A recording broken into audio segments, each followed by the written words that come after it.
You ever notice how loud that inner voice gets when you are about to do something bold, something different, something that actually matters? That voice shows up like clockwork. It tells you you are not ready. That's you will mess up it up. That someone else is better, smarter, more qualified. And here is what I need you to understand. That voice is lying. It is not the truth. It is a broken record of doubt, insecurity, and old writing that has been reinforced by fear and failure, not by facts. You are not broken. Your mind is just playing by outdated rules, and it's time for you to take the wheel.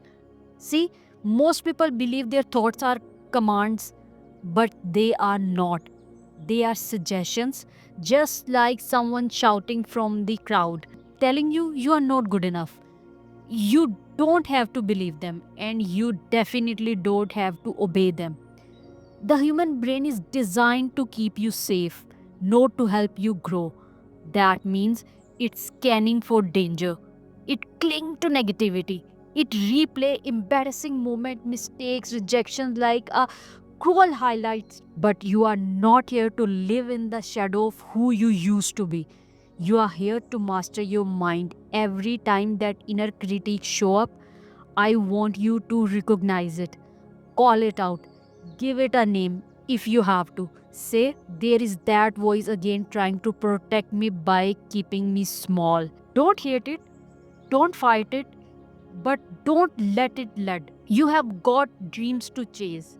You have got goals to crush. And those goals don't care how scared you feel. They are only respond to what you do despite the fear. You want to outsmart that negative self talk?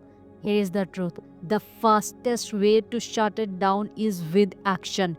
Not perfection, not confidence, just movement, just starting.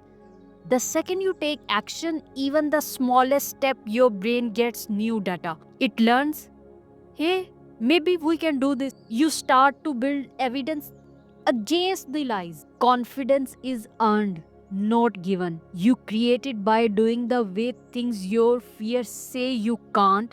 And let's be honest, there will always be people who project their own insecurities on you.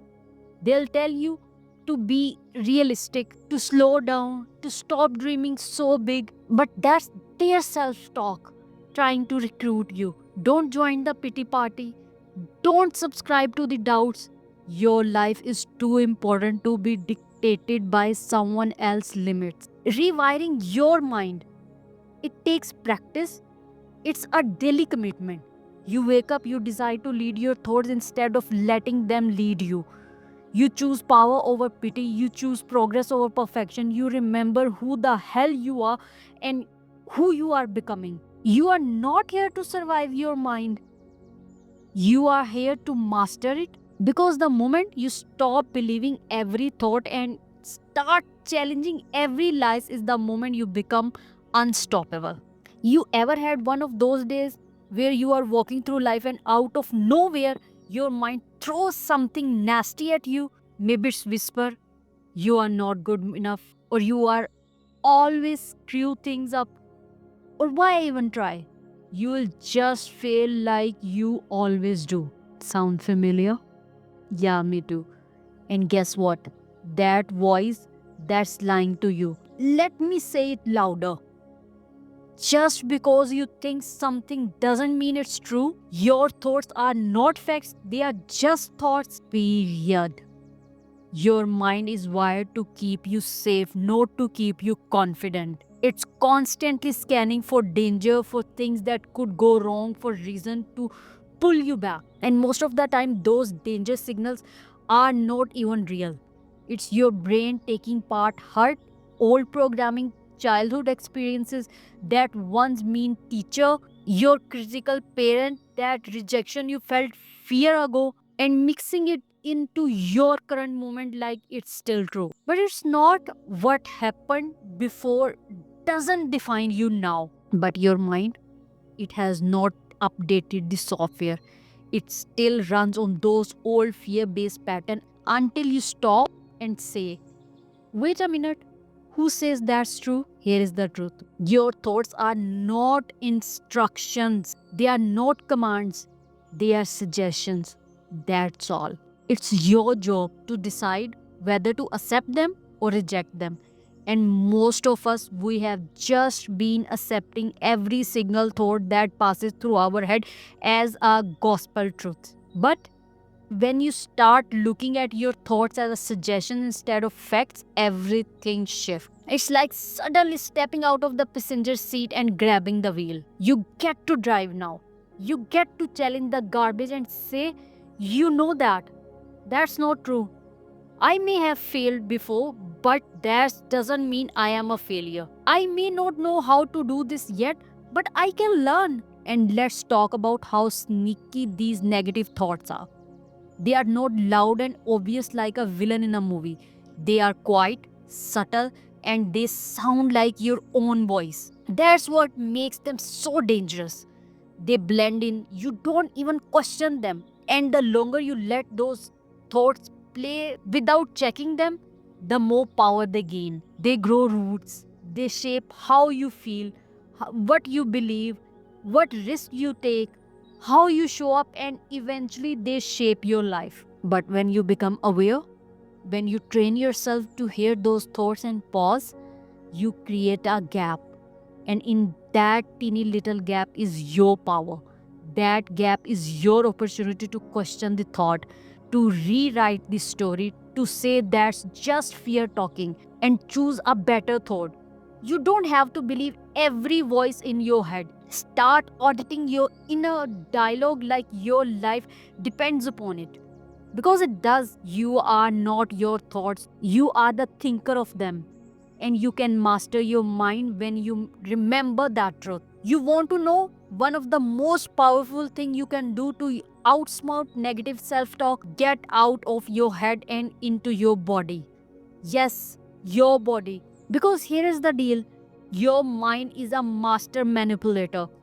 When it left unchecked, it will spin stories, recycle old fear, magnify insecurities, and trick you into believing that you are stuck, hopeless, or broken. But when you are in your body, anchored in the present moment, it doesn't care about your past screw up or future. What if it lives right here, right now? And that is exactly where your power. You can't think your way out of spiral.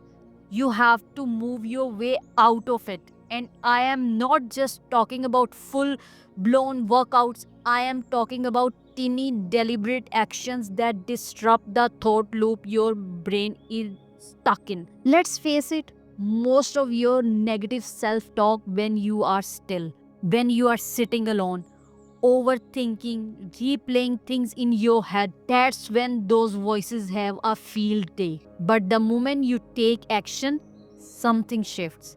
You interrupt the pattern. You confuse the brain, and suddenly the story changes. If your mind is a snow globe that's been shaken up, moving your body helps the flakes settle. It clears the chaos just enough for you to see through the storm. So, what does this look like in real life? It's setting a timer for 5 minutes and doing jumping jack in your living room. It's taking a brisk walk around the block when your anxiety start to spike. It's standing up, stretching your arm overhead, take a deep breath and saying out loud, I am okay. I am in control. This moment is mine. That's not cheesy. That's neuroscience. That's taking your power back. And if you think that sounds too simple to be effective, let me ask you this. How is sitting and spiraling working out for you? Exactly. You don't need any complicated things. You need consistent, you need doables, you need movement, because movement is a decision. It tells your brain, we are not staying here. We are not doing this. And that sends a powerful message to your subconscious mind. Every time you move your body, you shift the energy, you break the loop, and you create momentum. Here is the bonus. When you start doing this regularly, you begin to trust yourself again. That is huge. You start proving to your own mind that you can handle hard moments, that you don't have to be slave to every anxious, self-defeating, fear-based thought that pops into your head. You start to believe in your own strength, not just emotionally, but physically. Because action builds confidence and confidence shuts down negative self talk. You have a choice in every moment to stay stuck in your thoughts or to use your body as a tool to break free. You are not powerless. You are just one physical shift away from taking control again. Move first, think second. Because the real you, the strong, capable, grounded you, she is not in your thoughts. She's in your actions. Let's go. You want to outsmart negative self talk? Then you have got to stop doing the one thing that feed it the most, isolating yourself.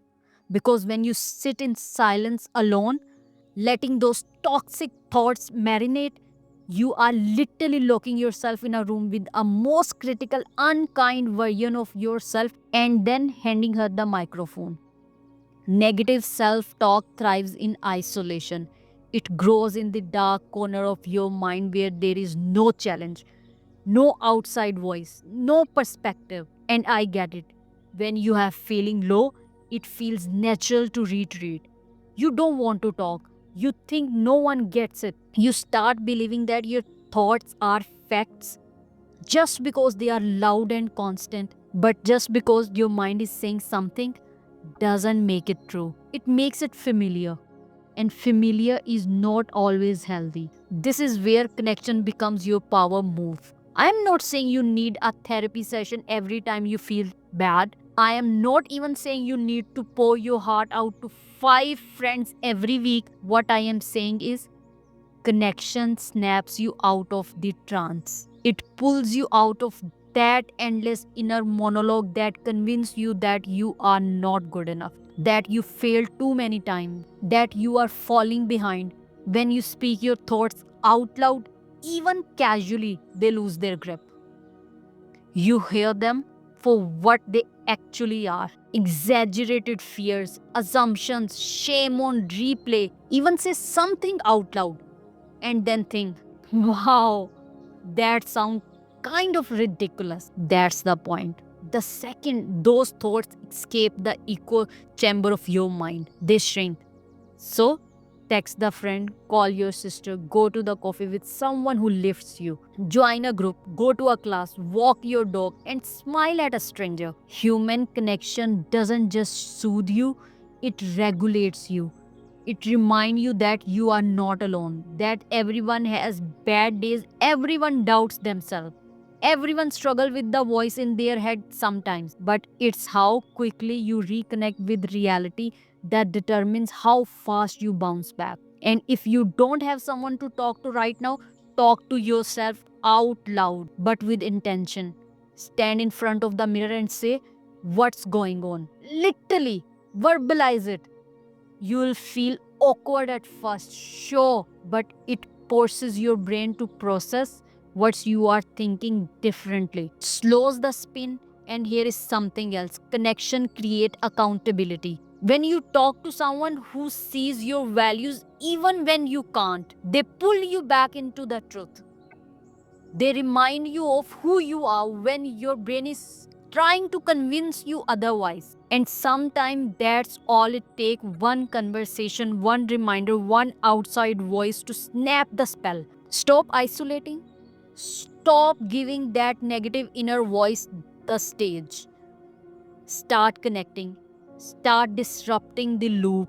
When your brain is loud and unkind, don't hide. That's when you need connection the most. Your healing doesn't happen in silence. It happens in being seen, in being heard, in being reminded that you are not your thoughts. You are the person who gets to choose what ones you believe. Let's talk about action, because this is where most people trip up. You read all the books, you listen to the podcast, you write down your affirmation, you get inspired, you feel motivated for a moment, and then what? You wait. You wait for the perfect moment. You wait until you feel ready. You wait until the self-doubt disappears or the anxiety calms down or the stars magically aligns and you suddenly becomes the version of yourself who has it all figured it out. But that's not how this works. That's not how change happens. And that's exactly how negative self-talk win. Because the longer you wait to take action, the louder that negative voice becomes. Every moment you hesitate, that voice in your head say, see, you can't do it. You won't do it. You will all talk. And the truth, that voice is not powerful. You are just not interrupting it, and the fastest, most effective way to interrupt it to take action. Any action right now, the only thing that drowns out self. Doubt is forward motion. You don't need a master plan. You don't need a vision board. You need a decision. And you need to move. It's in the movement, in the doing that confidence is built. Not the other way around. You don't wait until you feel confident to act. You act and confidence follows. And I am not talking about big flashy actions. I am talking about teeny, uncomfortable, courageous steps. The email you have been avoiding, the walk you have been putting off, the journal entry you are scared to write, the conversation you know you need to have. It's these teeny things, the ones that feel too small to matter, that actually matter the most because they teach your brain something important as you are in control. Let me be real with you. That's negative voice in your head. It's not going to shut up. It's wired into your survival. But it can be retrained. In action is how you retrain. Every time you take a step forward, even with a fear in your chest and doubt in your brain, you are showing your mind who is boss. You are showing that voice that you decide what happens next, not it. It's easy to get stuck in your head. That's where anxiety loves to live. It loves when you overthink, it feeds you of your hesitation, but action pulls you out when you start moving. Even just standing up, walking around the room, sending a message, or writing a goal down. You literally change your brain chemistry. You shift out of overthinking mode and into doing mode. You start building momentum, and momentum is how you break the cycle of negativity. So, don't wait for permission. Don't wait for the self talk to improve before you move. Improve it by moving. Get out of your head and into your life. Don't underestimate what 5 seconds of courage can do. That's all it takes. 5 seconds to make the call, 5 seconds to hit send, 5 seconds to start a new thought. Take a new action and prove to yourself you are not your thoughts, you are your choices. And the beautiful part, action compounds. One small move leads to another. That's how you build resilience. That's how you silence the critique, not with more overthinking, but with more doing. And you have got what it takes to do it right now. Let's get brutally honest about something we will face, but rarely address the energy you absorb from the people around you. If you want to outsmart negative self talk, you have to start protecting your mental space like it's your most valuable asset, because it is. You can do all the journaling, meditation, and morning routine in the world, but if you are spending your day around energy vampires, chronic complainers, or people who drip negativity into your life like a slow poison, it's only a matter of time before the negative self talk gets louder, meaner, and more convincing. Here is what you need to understand: your environment is not just physical, it's emotional, it's psychological, and most importantly, it's energetic. Every person you interact with, every conversation you engage in is either lifts you up or pulls you down. And if you surround by people who constantly question your worth, your dreams, your decision, that noise becomes your inner voice. You start internalizing their doubts as your own, and that's not fear. That's not you. That's their garbage becoming your truth. We all have people in our lives who drains us. Maybe it's that friend who always make everything about themselves, or the coworker who criticize every idea, or even a family member who always play the victim. And if you don't draw the line, if you don't put up boundaries, guess what? You absorb their energy and it becomes the background music in your own mind. That voice that says you are not enough. It didn't start with you, it started around you. Somewhere along the way, you picked it up and made it yours. You have to get intentional about who get access to you. This is not about cutting people off, being harsh, or walking away from every relationship. It's about protecting your fear, protecting your mindset, protecting your peace. You don't need to justify your boundaries. You don't need permission to step away from someone who brings chaos into your life. You don't need to explain why you don't want to hear the same complaints every day. You get to decide what kind of energy you let into your space. And that decision is an act of power.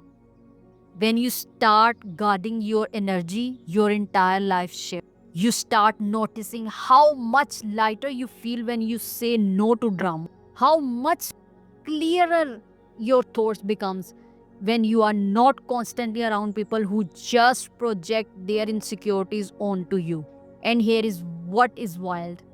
Once you remove the noise, that negative self-talk start to lose its grip, because you are no longer feeding it with external toxic environment. You are creating a space where your voice, your strong, grounded, powerful voice can finally be heard. You want to master your mind? Start with mastering your circle. Start with being ruthless about who gets access to your attention, your energy, your emotions. Start saying no thanks. I am not available for that kind of negativity. That one small change can have a massive impact on your mental health, your self talk, your ability to stay aligned with the life you are actually want to live. So take inventory. Look around. Who fuels you and who drains you? Who builds you up and who breaks you down? Who are you allowing to shape the conversation in your own mind? Because the truth is, your energy is sacred and not everyone deserves a seat at your table. Here is the truth. You don't owe your peace of mind to anyone who constantly chips away at it. When you master your environment, you master your mind. The negative self talk that has been living rent free in your mind, it loses its power the moment you stop feeding it with toxic energy from the outside. You become sharper, calmer, and more confident. Not because life suddenly gets easier, but because you get stronger. Guarding your energy is not selfish, it's essential. It's not about pushing people away, it's about pulling yourself back into alignment. Because when your space is clear, your mind is clear. And when your mind is clear, you become unstoppable. Thank you for being here.